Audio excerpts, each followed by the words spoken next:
ജനങ്ങളെ സേവിക്കാനും ജനങ്ങളുടെ ജീവിതത്തിൽ മാറ്റം കൊണ്ടുവരാനാണ് ഞങ്ങൾ ഇറങ്ങുന്നത്. പക്ഷേ ഇവിടുത്തെ MLA ആണോ മറ്റൊരു നിയോജകമണ്ഡലത്തിലെ കോൺഗ്രസോ CPM മറ്റൊരു CPM MLA ആണെങ്കിൽ അവർ ഈ വോട്ട് നേടി ജനങ്ങളെ വിശ്വാസം നേടി MLA ആയി കഴിഞ്ഞിട്ട് അവർ എന്ത് ചെയ്യുന്നു? ഇവിടുത്തെ MLA 5 കൊല്ലമൊന്നുമല്ല, 5, 10, 15 കൊല്ലമായിട്ടൊരു MLA ആണ്. പക്ഷേ ഈ നിയോജക മണ്ഡലം നോക്കിയാലോ അതിൻ്റെ അപ്പുറം തിരുവനന്തപുരം നോക്കിയാൽ ഇദ്ദേഹത്തിന്റെ പാർട്ടി കോർപ്പറേഷൻ ഭരിക്കുന്ന സമയത്താണ് ഇദ്ദേഹം MLA ആവുന്നത്. പക്ഷെ ഇന്നും നിയമത്തിൽ ഓരോരോ പ്രശ്നങ്ങൾ അതുപോലെ തന്നെ പരിഹരിക്കാണ്ട് നിൽക്കുന്നു. ഒരു MLA കടമയല്ലേ ജനങ്ങളുടെ പ്രശ്നങ്ങൾ പരിഹരിക്കണം? ഒരു MLA ഉത്തരവാദിത്വമല്ലേ നാടിനെ നന്നാക്കാൻ, നമ്മുടെ കുട്ടികൾക്കൊരു നല്ല ഭാവി സൃഷ്ടിക്കാൻ, ഉണ്ടാക്കാൻ, അതൊരു അധ്വാനിക്കാൻ? പക്ഷെ അതൊന്നും നടക്കുന്നില്ല. ഞാൻ 5 കൊല്ലം മാത്രം നോക്കുന്നുണ്ട്. ഇവിടുത്തെ MLA എന്തെല്ലാം ചെയ്തില്ല എന്നൊരു റിപ്പോർട്ട് ചോദിച്ചപ്പോൾ അതൊരു 10-12 പേജാണ്. അത് ഞാൻ വായിക്കാൻ തുടങ്ങിയാൽ നമുക്ക് അതിന് സമയം ഉണ്ടാവില്ല. പക്ഷേ ഇന്നും ഗവൺമെന്റ് ആയുർവേദ ആശുപത്രി 2021 കഴിഞ്ഞു, കംപ്ലീറ്റ് ആയി, ഇന്നും ഫംഗ്ഷൻ ചെയ്യുന്നില്ല. അത് നിയമമണ്ഡലത്തിൽ. പനത്തുറ കടലാക്രമണം കാരണം അവർ വീടുകളെല്ലാം തകർന്നു കിടക്കുന്നു, നശിക്കുന്നു. അതിനെക്കുറിച്ച് നിയമം MLA ഒന്നും ചെയ്യുന്നില്ല. നിയമം രജിസ്ട്രേഷൻ കോംപ്ലക്സ് 2018 തുടങ്ങി, ഇന്നും കംപ്ലീറ്റ് ആയിട്ടില്ല. അതിന് ഇനോഗ്രേറ്റ് ചെയ്യാൻ താല്പര്യമുണ്ട്, പക്ഷെ കംപ്ലീറ്റ് ചെയ്യാൻ കഴിവില്ല, താല്പര്യമില്ല. ഇന്നും തിരുവല്ലം അമ്പലത്തിന്റെ അടിസ്ഥാന സൗകര്യങ്ങൾ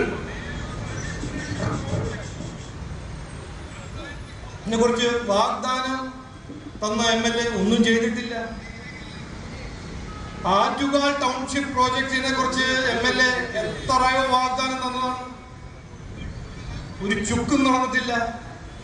അങ്ങനെ ഞാൻ പറയാൻ തുടങ്ങിയാൽ ഇവിടെ നമ്മൾ 1.5 മണിക്കൂർ ഇരിക്കണ്ടേ. പക്ഷെ ഞാൻ പറയാൻ ആഗ്രഹിക്കുന്ന ഇതാണ്, എല്ലാം ശരിയാവുമാണ് MLAന്റെ പാർട്ടി 10 കൊല്ലം മുമ്പ് പറഞ്ഞത്. ഇന്ന് സ്ഥിതി എന്താണ്? ഒന്നും ശരിയായിട്ടില്ല, ഒന്നും നടന്നിട്ടില്ല. ഇതാണ് സത്യം. എന്നിട്ട് ഇലക്ഷന്റെ മുമ്പ്, 1 മാസം മുമ്പ് ഇവര് വിവാദങ്ങൾ സൃഷ്ടിക്കും.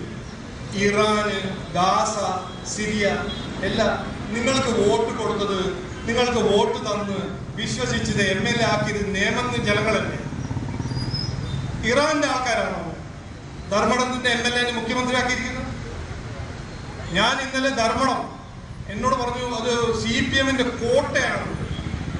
അതെങ്ങനെയാണ് കോട്ടയായത്? മഹാരാജാവാണോ?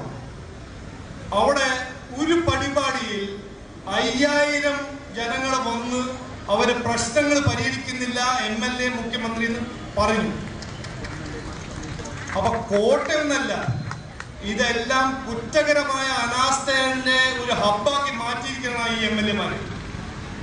അതുകൊണ്ടാണ് ഞാൻ പറഞ്ഞത്, ജനങ്ങളുടെ വികാരം എന്നാണ് മതിയായി MLA, മതിയായി രാഷ്ട്രീയം, മതിയായി വഞ്ചന. മാറ്റം തുടങ്ങാം മാറ്റം. നമുക്ക് വേണ്ടത് എന്താണ്?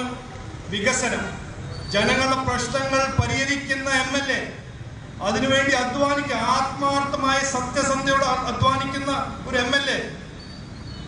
നേമത്തിലും കഴക്കൂട്ടവും വട്ടിയൂർക്കാവും തിരുവനന്തപുരത്തും. അതാണ് നമ്മുടെ ആവശ്യം, ജനങ്ങളുടെ ആവശ്യം. ഓരോരോ വാഗ്ദാനങ്ങൾ തരിക, വോട്ട് നേടുക, എന്നിട്ട് 5-10 കൊല്ലം കഴിഞ്ഞിട്ട് ഇവിടെ വന്ന് ജനങ്ങളുടെ ശ്രദ്ധ തിരിക്കുക. അതല്ല വേണ്ടത്. BJPന്റെ രാഷ്ട്രീയം, BJP-NDA രാഷ്ട്രീയം വളരെ ക്ലിയർ ആണ്. ഞങ്ങൾ ഇതെല്ലാം ചെയ്യുന്നത് ഞങ്ങളുടെ മകളുടെ അക്കൗണ്ടിൽ കാശ് ഉണ്ടാക്കാനോ ശബരിമലയുടെ സ്വർണം കൊള്ള ചെയ്യാനോ, ജനങ്ങളെ വഞ്ചിക്കാനാണോ, ജനങ്ങളെ ഉപദ്രവിക്കാനാണോ? അതിനല്ല. അതാണ് CPM-ഉം കോൺഗ്രസ് കൊല്ലം കൊല്ലമായിട്ട് ചെയ്യുന്നത്, പതിറ്റാണ്ടായിട്ട് ചെയ്യുന്നത്. ഞങ്ങൾ ഒരു അവസരം ചോദിക്കുമ്പോൾ നാടിനെ നന്നാക്കണം, അത് ഞങ്ങൾ അധ്വാനിക്കും. അതാണ് ഞങ്ങളുടെ ഉറപ്പ്. കുട്ടികളുടെ ഭാവിക്ക് ഞങ്ങൾ അധ്വാനിക്കും, നല്ല ഭാവി സൃഷ്ടിച്ചു തരും. നരേന്ദ്രമോദിജി കഴിഞ്ഞ 12 കൊല്ലം ഇന്ത്യയിൽ കൊണ്ടുവന്ന മാറ്റം നിയമത്തിലും ഞങ്ങൾ കൊണ്ടുവരാൻ ആഗ്രഹിക്കുന്നു, തിരുവനന്തപുരത്ത് കൊണ്ടുവരാൻ ആഗ്രഹിക്കുന്നു. അതുകൊണ്ടാണ് ഞങ്ങളൊരു അവസരം ചോദിക്കുന്നത്. വികസനം ജനമവകാശമാണ്. ഇതാദ്യം ഒരു പ്രസാദോ കൈ പിടിച്ചിട്ടല്ല, കൈ തൊഴുത് ഒരു ഫേവർ ഒന്നല്ല. ഞങ്ങൾ എല്ലാവരുടെയും ജനമവകാശമാണ്. ഒരു ഉത്തരവാദിത്തമില്ലുള്ള ഒരു MLA ആ വികസനത്തിന് വേണ്ടി അധ്വാനിക്കും. പക്ഷേ സിസ്റ്റർ വീണയുടെ മെസ്സേജ് ഉണ്ട്, അർജന്റ് എഴുതിയിരിക്കുന്നു. എന്റെ കുട്ടിയുടെ ട്രീറ്റ്മെന്റിനായി 1 ലക്ഷം രൂപ വേണം ഡോക്ടർ, പെട്ടെന്ന് അയക്കൂ പ്ലീസ്. സിസ്റ്റർ വീണ, ഞാൻ ആദ്യം സിസ്റ്റർ വീണയെ ഫോൺ വിളിച്ച് ചോദിക്കാം, പിന്നെ അയക്കാം. കാരണം ഞാൻ മണ്ടിയല്ല. Well done doctor. UPI പറയുന്നു പരിചയമുള്ള വ്യക്തിയിൽ നിന്ന് പോലും ഇത്തരം മെസ്സേജ് വന്നാൽ ചിലപ്പോൾ അത് അവരുടെ മെസ്സേജിംഗ് ആപ്പ് ഹാക്ഡ് ആയതുകൊണ്ടാകാം. അപ്പോൾ ആദ്യം നോർമൽ കോൾ ചെയ്ത് ചെക്ക് ചെയ്യൂ, പിന്നെ പറയൂ ഞാൻ മണ്ടനല്ല എന്ന്. പോകൂ, നിങ്ങളും ആരെങ്കിലും ടെസ്റ്റ് ചെയ്യൂ. പോകുന്ന രാഷ്ട്രീയക്കാരെ ഇന്ന് മാറ്റണം. മതിയായി MLA നമുക്ക് വേണം, വികസിത നിയമം എന്ന് പറഞ്ഞ് വാക്ക് ചുരുക്കുന്നു. എല്ലാവർക്കും നമസ്കാരം, നന്ദി, ജയ് ഹിന്ദ്. അടുത്തതായി നമ്മെ അഭിസംബോധന സംസാരിക്കുന്നതിന് വേണ്ടിയിട്ട് BJPയുടെ സംസ്ഥാന general secretary Shri advocate S. Suresh അവറുകളെ ക്ഷണിക്കുന്നു.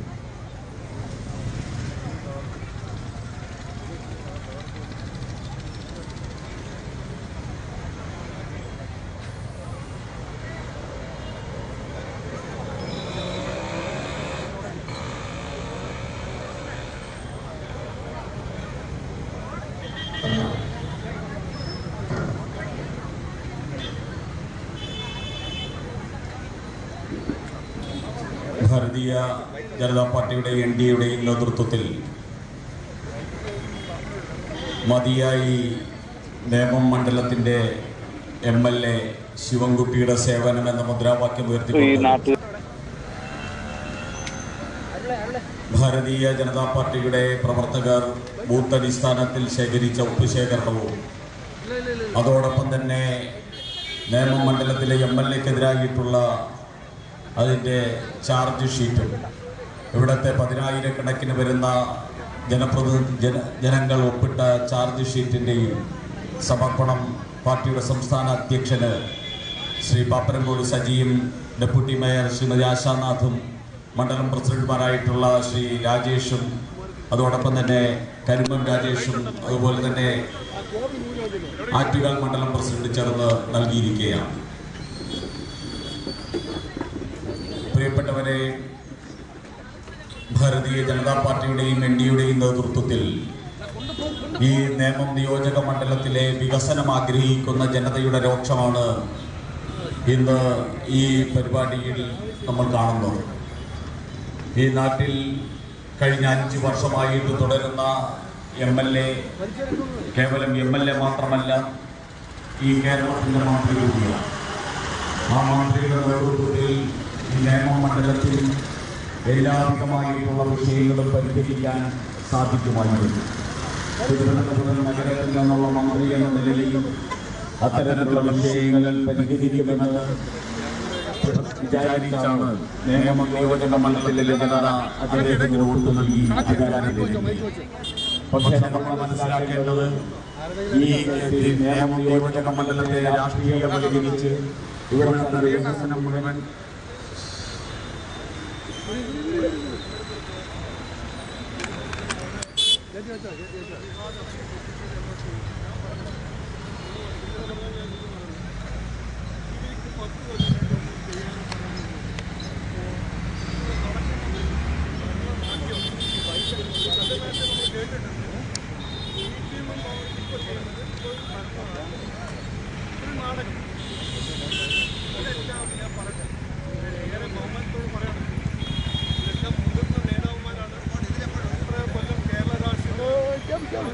പങ്കാളി കാര്യങ്ങൾ ചെയ്ത വ്യക്തികളാണ്.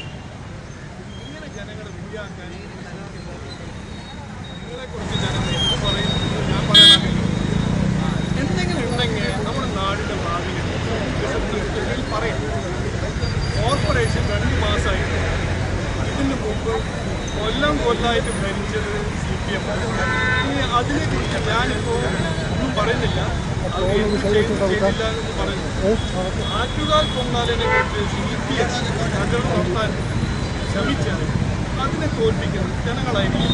ഞാൻ ഏറെ ബഹുമാനത്തോട് അവരോട് പറയാൻ ആഗ്രഹിക്കുന്നു. ഭരണനാട്യത്തിൻ്റെ സമയങ്ങൾ കഴിഞ്ഞു. ഇനി വികസനം, പോളിറ്റിക്സ് ഓഫ് പെർഫോമൻസിൻ്റെ സമയമാണ്. ഈ ഇലക്ഷൻ ജനങ്ങൾ തീരുമാനിക്കുന്നത് അവരുടെ ഭാവിക്ക് വേണ്ടി അധ്വാനിക്കുന്നത് ഏത് രാഷ്ട്രീയ പാർട്ടിയാണ്, ഏത് രാഷ്ട്രീയ മുന്നണി ആയിരിക്കും എന്ന് ആ ബേസിസിലാണ് തീരുമാനിക്കുന്നത്. ഈ നാടകവും എല്ലാം ഇലക്ഷൻ കഴിഞ്ഞിട്ട് ഏതെങ്കിലും ഒരു എൻ്റർടൈൻമെൻറ്റ് ചാനലിൽ പോയി തൊഴിൽ നോക്കി അവിടെ ഒരു റിയാലിറ്റി ഷോ ചെയ്താൽ അത് നടക്കട്ടെ. ഒന്നും ചെയ്തില്ല. ഇലക്ഷന് മുമ്പല്ല ഇതെല്ലാം സാമാന്യം